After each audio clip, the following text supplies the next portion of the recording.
Hello and a very warm welcome to all of you. I'm Miha Bhardwaj-Alter and this is Game On, your one-stop destination for all things sports. We've got a very special show lined up for you because we've got some special guests. India's Davis Cup team members are going to be joining us. All right.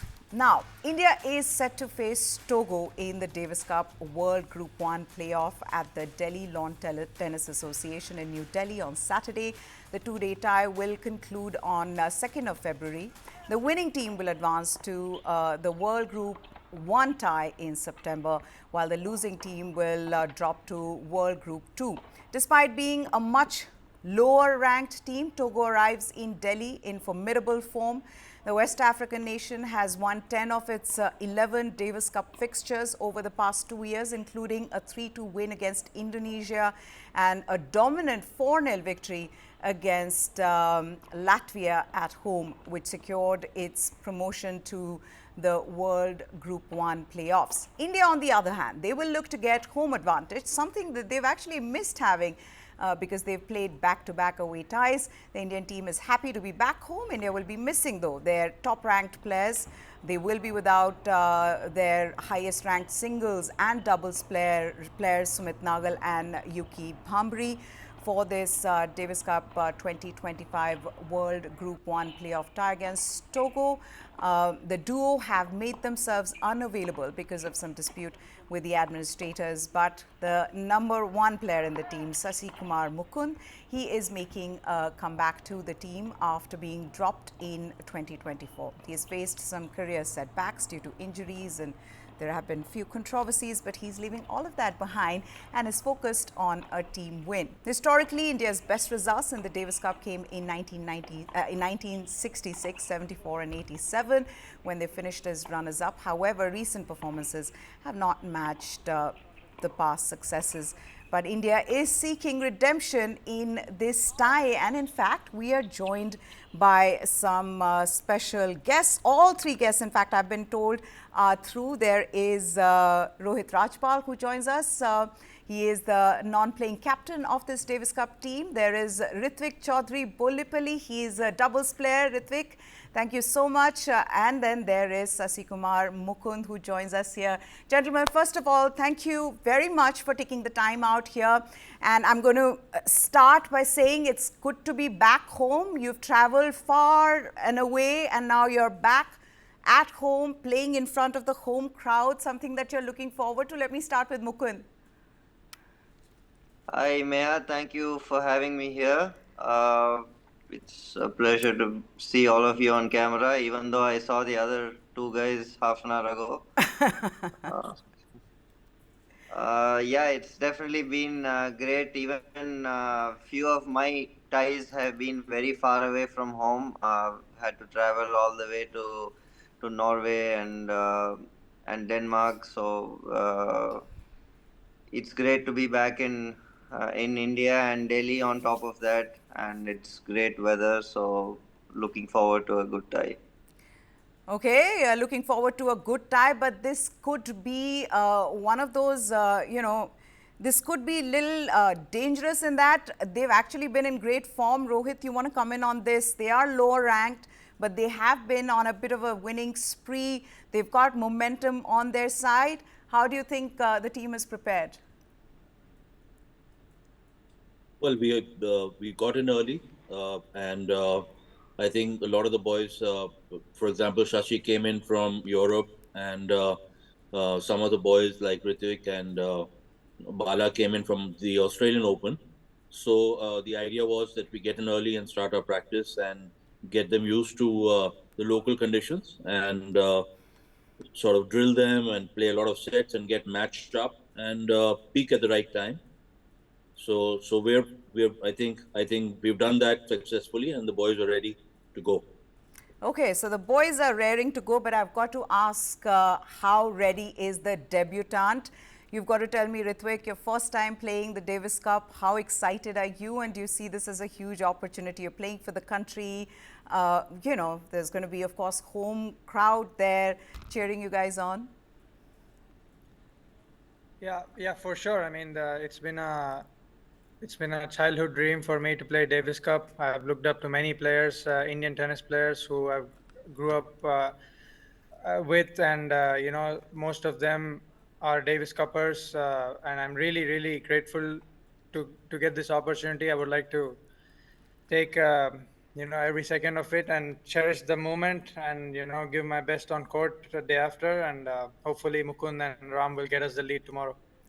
Well, that's what we're hoping for as well. But Rohit, getting Mukund back, you've got to, and he's there, right there, but you've got to tell me what went behind the scenes, because it couldn't have been easy. Well, I mean, there were certain differences with a couple of administrators, and like I said earlier, most of the boys are all reasonable and good people, and so all it took was a face-to-face meeting, and Mukund has been there on the side earlier, always available for the country, and once those differences were sorted, he's back in the team, and I'm sure the other two boys also, Sumit and Yuki. We need to do that once we meet up. I'm sure we'll be able to sort it out, and they'll be back on the side as well.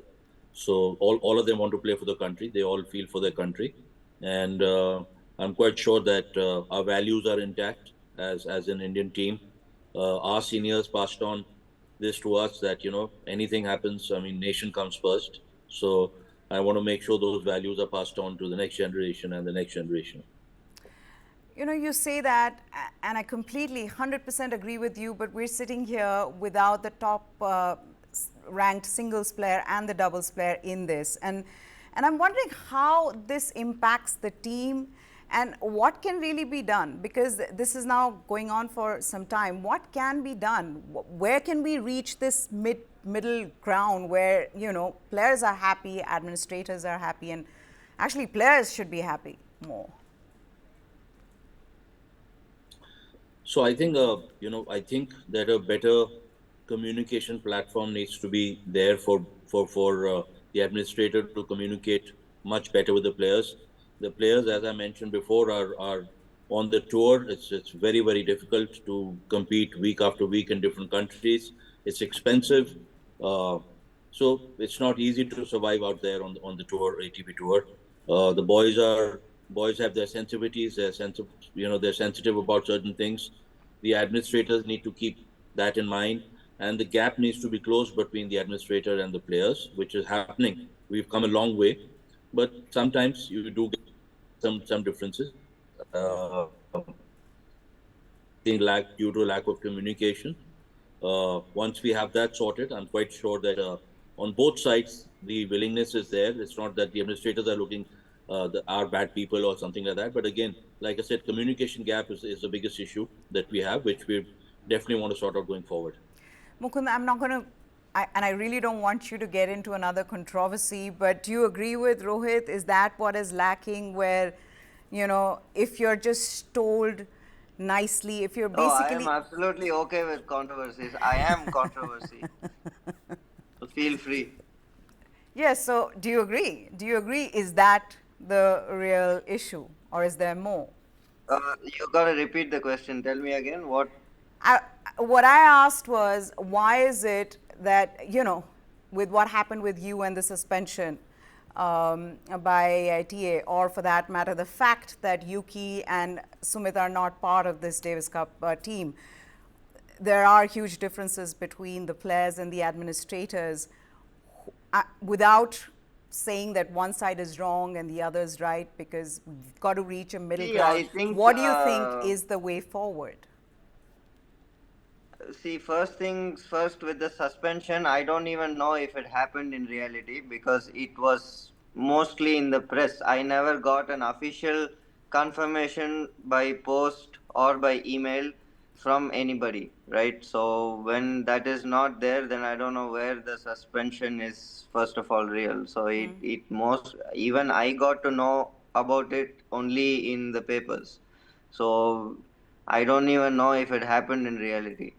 And second thing, when it comes to some players being absent for Davis Cup, I don't know what exactly the differences are, but to my belief, there doesn't have to be a difference necessarily for someone to not show up for Davis Cup. It can just be a hard choice sometimes between choosing your career and your livelihood and your commitment for the country.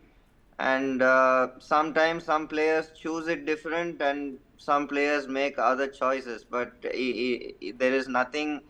A lot of the time, necessarily has to be personal with someone or with the federation or with anybody. I can have a great relationship with everyone and still opt something different, because at the end of the day, what you play on the tour is your bread and butter, whether it's for me or whether it's for Sumit or for Yuki. So I don't blame anybody if they want to choose that over Davis Cup a couple of times. Maybe if it happens every time for many years in a row, then there can be a conversation, like Rohit said, just to find out if there is any difference. And even if he simply just doesn't want to be there, each to their own. I completely believe in freedom of choice, and nobody can be forced to anything. They can be convinced to it. You can, Absolutely. whether it's Rohit or a different captain tomorrow, or whoever it is, they can convince the player to try and come. But I don't think anyone can be forced. And I don't think Yeah. someone should be blamed for that. Yeah, very well put and very honestly put. We're all looking to find a way to earn our bread and butter. But Ritvik now, paired with Bala for the doubles, you guys won the challenges together. You know more than a thing or two about your partner, so you're looking forward to pairing up with him? Yes, for sure. I mean, Bala has, again, he's one of the guys that I've looked up to when I was young. And, we get along very well on and off the court. I think he's a very hardworking and a very great person in general, ticks all the boxes. So, yeah, it's awesome to play with him. And I'm really, really looking forward to having my first Davis Cup win with Bala. Okay, I've got to ask you, how do you approach a team like Togo? I mean, the reports now, the news reports that I read is, they've beaten some very good teams, but at the same time, there's not much that one knows of their players. Rohit, you want to take that?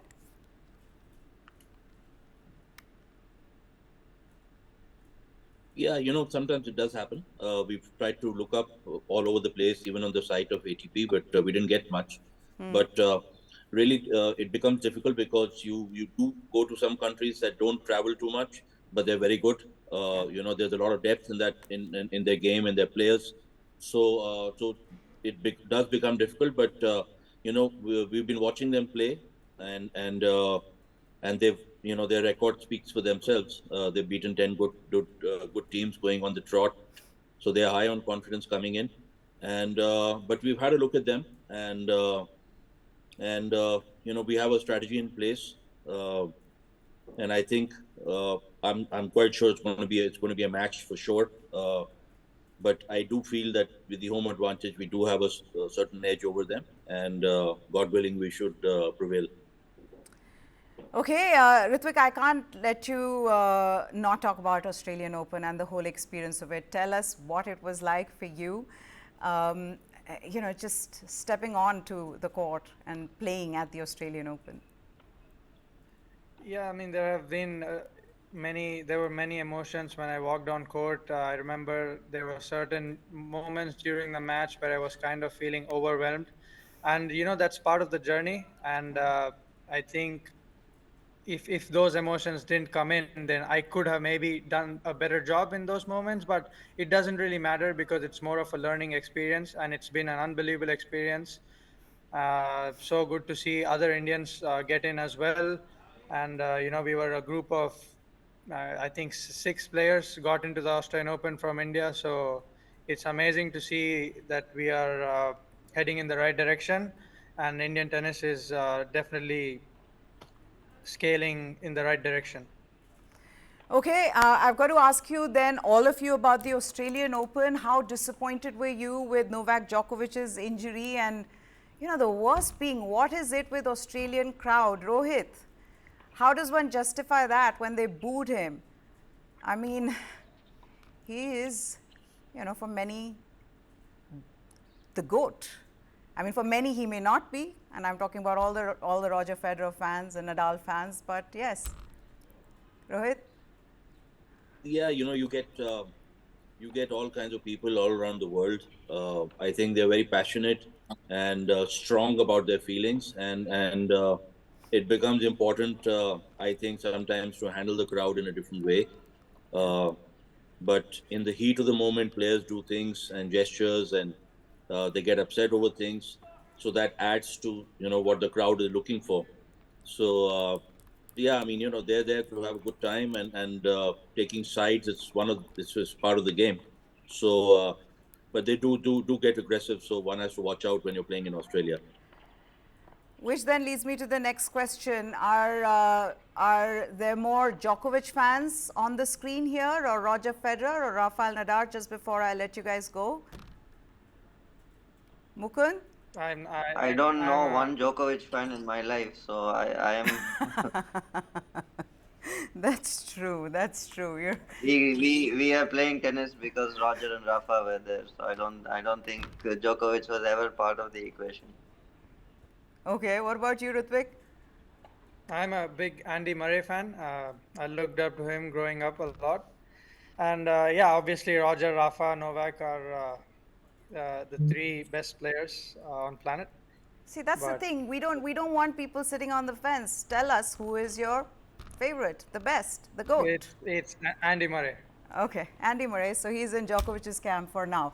Okay, guys, thank you so much for taking the time out. It's such a pleasure, and I want to wish you all the very best. Hopefully, I can come and catch some action over the weekend. But all the best to all of you. Go India. Thanks, Meha. Thank you. Cheers. Thank you. Thank you. Okay, let's talk about another action-packed day in Delhi, but this time this was in Kotla. Virat Kohli's first Ranji Trophy innings in 13 years lasted all of 15 balls, extending his lean run and fueling the raging debate over his form. For the 5,000-odd crowd that assembled here to watch Kohli, 6 of 15 balls, it was fun while it lasted, but when he had his off-stump rooted by Railways pacer Himanshu Sangwan, in the 28th over of Delhi's first innings, a majority of them took no time to exit the Arun Jaitley Stadium. Kohli came out to bat to a loud reception following the leg before dismissal of Yashdul at about 10:30 a.m. local time, which was an hour into today's play. It was left-arm pacer Rahul Sharma that was got to bowl at the cricketing icon, and he bowled a yorker down the leg side only to realize that he had overstepped. Considering the batter in front, Rahul went for that little extra in his following ball, and it turned out to be another no ball. In the next over, bowled by their medium pacer Kunal Yadav, Kohli tried to assert himself, and he played and missed twice to a ball pitched on his vulnerable zone, that is wide outside the off stump. After collecting 2 singles, Kohli decided to dominate the opposition. Right-arm pacer Sangwan in this particular over, standing way outside the crease, Kohli disdainfully dispatched Sangwan towards the straight boundary.